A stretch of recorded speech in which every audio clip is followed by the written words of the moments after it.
Good morning, it's Hot Seat. I'm Scott Mitchell. This is Representative Logan Phillips. Good to have you in, Representative. I appreciate you inviting me back, Scott.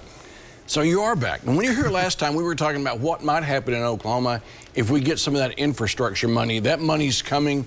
It has a lot to do with broadband infrastructure. When's it coming? So it has already started the process, and some of it is actually already here. We got $1.87 billion of amount from the federal government for this big round, not with the infrastructure bill, but with the COVID relief money, and half of it's already here. All right, so you've been the point man for Speaker McCall on the issue of broadband. Oklahoma is where on the scale in terms of good or bad for broadband? Well, we started this process about a year and a half ago, and the Speaker gave me the trust of being, as you said, the point man for connectivity and broadband-related issues. We started off at 47th in the nation. We have increased dramatically over the last year and a half. We're setting about 24th in the nation right now, but we're still around 80% of the rural Oklahoma without connection or with low connections. I know this is a weird pivot, but you see what's happening. It's like the movie Groundhog Day when it comes to health outcomes. We rise and we fall, but there's disarray right now in health agencies. You've seen some of the headlines about this. But if we expand broadband, there have been people like you that say we could impact mental health, general health, and really hit some of these good outcomes. Oh, it's an incredibly connected piece. People think about broadband, they think about funny cat videos.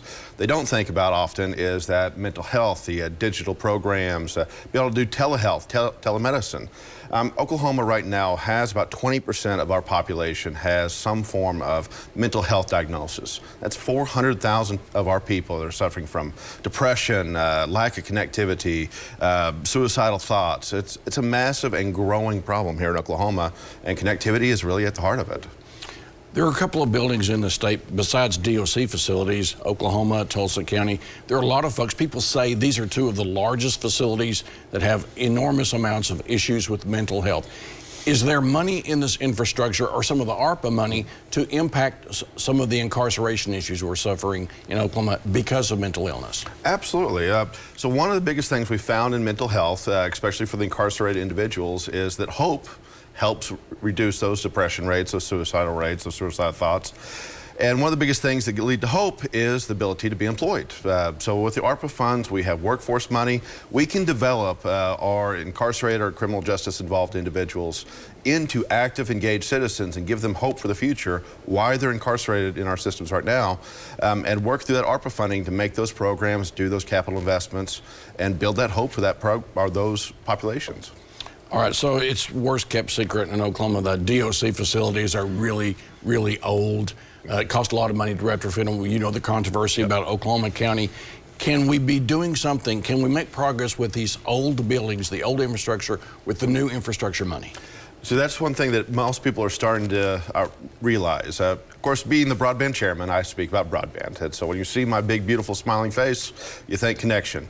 But the infrastructure money is for building out all of the infrastructure. This is a once-in-a-lifetime opportunity to rebuild those facilities, build out the Port of Catoosa, build our railway systems, fix our wastewater systems. But absolutely, it can be used to rebuild those prison systems or new complexes or capital investments of that nature.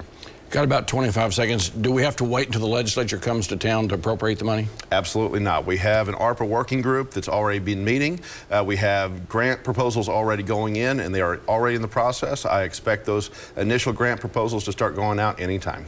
Okay, last quick question, 5 seconds to go. Delegation was against this bill. Are you going to spend the money, though? Every single penny. Okay. Representative Logan Phillips, thanks for being here. Thanks for the information. Absolutely. See this again at news9.com/yourvotecounts and follow me on Twitter @MitchellTalks.